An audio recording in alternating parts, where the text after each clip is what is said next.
కలియుగంలో రాజకీయాలు చేయాలి అని అంటే ఈ యుగం చంద్రబాబు యుగంలో రాజకీయాలు చేయాలి అని అంటే ఈ రాజకీయాలు చేసేటప్పుడు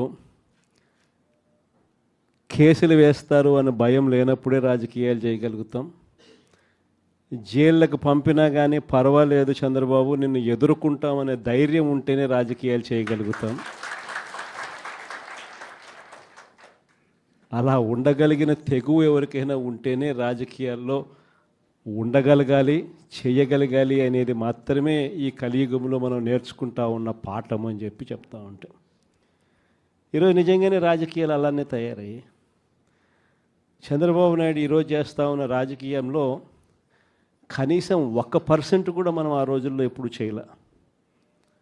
ఆ రోజుల్లో మనం ఏ ఒక్కరికి కూడా ఇబ్బంది జరగకూడదు అనే ఆలోచనలు చేసాం. ఇన్ఫ్యాక్ట్ నాకు బాగా గుర్తుంది, తాడిపత్రి మున్సిపల్ ఎలక్షన్లు జరుగుతూ ఉన్నాయి. మనం రాష్ట్ర వ్యాప్తంగా మున్సిపాలిటీలు అన్నీ మనం స్వీప్ చేసినాం. రాష్ట్ర వ్యాప్తంగా జెడ్పీటీసీలు స్వీప్ చేసినాం, ఎంపీటీసీలు స్వీప్ చేసినాం, సర్పంచ్ స్థానాలు స్వీప్ చేసినాం. మున్సిపల్ ఎలక్షన్లలో కూడా మనం ఓడిపోయింది బహుశా రాష్ట్ర వ్యాప్తంగా ఒక 2 మున్సిపాలిటీలు మనం ఓడిపోయినాం. అందులో తాడిపత్రి ఒకటి. వాళ్ళకు 18, మనకు 16. కేవలం వాళ్ళకు తేడా 2. మన ఎమ్మెల్యే వండుకొని అన్న 2 అయినా తేడా ఎత్తేద్దామన్నాడు. ఆ రోజు నాకు బాగా గుర్తుంది, అదే నేను ఒప్పుకోలా. మన ఎమ్మెల్యే అయినని కూడా నేను హౌస్ అరెస్ట్ చేయించిన. మన ఎమ్మెల్యేని నేను హౌస్ అరెస్ట్ చేసి ఎన్నిక జరిపించి తాడిపత్రి మున్సిపాలిటీ సవ్యంగా జరిగించి చివరిగా తెలుగుదేశం 18 వాళ్ళకు, 16 మనకు న్యాయబద్ధంగా ప్రజాస్వామ్యబద్ధంగా ఎన్నిక జరిగింది ఆ రోజు.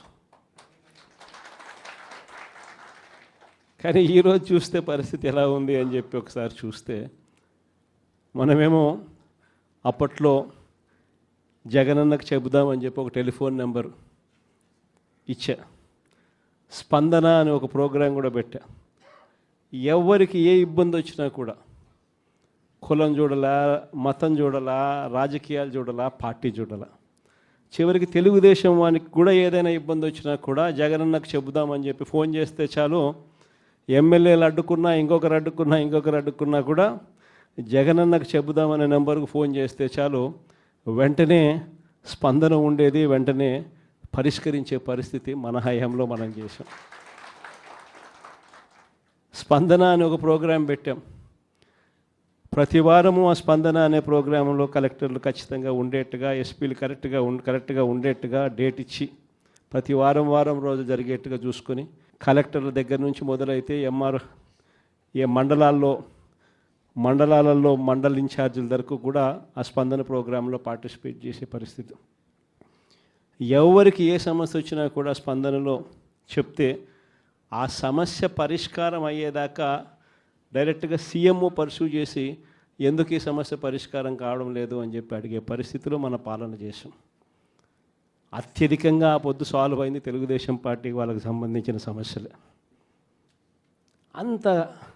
అంతగా మనం కులం చూడకుండా, మతం చూడకుండా, రాజకీయాలు చూడకుండా, మనకు ఓటు వేశారా లేదా అన్నది కూడా చూడకుండా ఆ రోజుల్లో మనం పరిపాలన అందిస్తే, ఈరోజు చూస్తే ఎలాంటి పరిస్థితులు ఉన్నాయి అని అంటే, ప్రజాస్వామ్యాన్ని పట్టపగలే ఖూనీ చేస్తూ ఉన్నా కూడా ఈరోజు ఎవరూ మాట్లాడలేని పరిస్థితిలో ఈరోజు పాలన సాగుతూ ఉంది. ఇలాంటి పరిస్థితుల్లో ఈరోజు మనం రాజకీయాలు చేస్తూ ఉన్నాం. ఈరోజు మొన్ననే చూసాం తిరువూరు ఎన్నిక, ఇప్పుడు కూడా జరుగుతూ ఉంది. ఇన్ఫ్యాక్ట్ తిరువూరు ఎన్నిక చూస్తే ఆశ్చర్యం కలిగించే నెంబర్స్. ఎందుకు ఎన్నికలు చేస్తూ ఉన్నారో కూడా ఎవరికి అర్థం కాదు. అక్కడ తిరువూరు పరిస్థితి ఏమిటి అని అంటే, 17 వైఎస్ఆర్సీపీ గెలిస్తే 20లో 3 టీడీపీ. మా తెలుగుదేశం పార్టీ ఎక్కడ గెలుస్తుంది, ఎందుకు గెలుస్తుంది, అసలు పోటీ ఎందుకు పెడతా ఉన్నారు?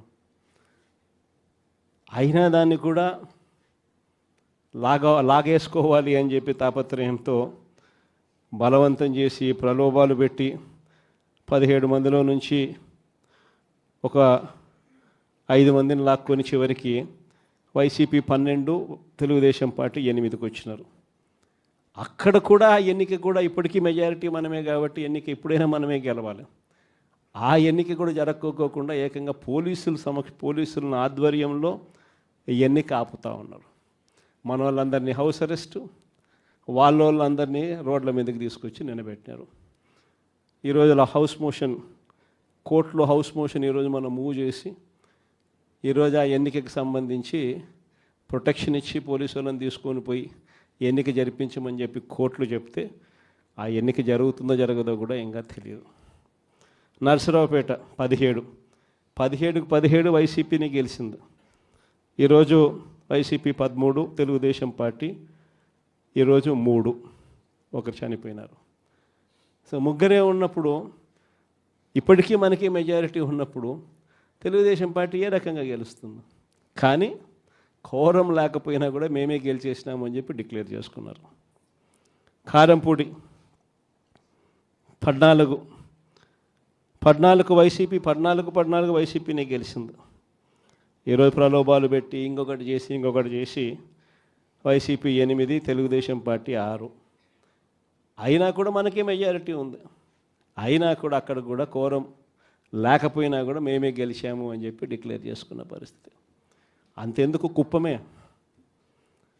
మున్సిపాలిటీ దగ్గర నుంచి మొన్న జరిగిన రామకుప్పం ఉప ఎన్నిక దాకా కూడా ఎక్కడ చూసుకున్నా కూడా ఇదే పరిస్థితి.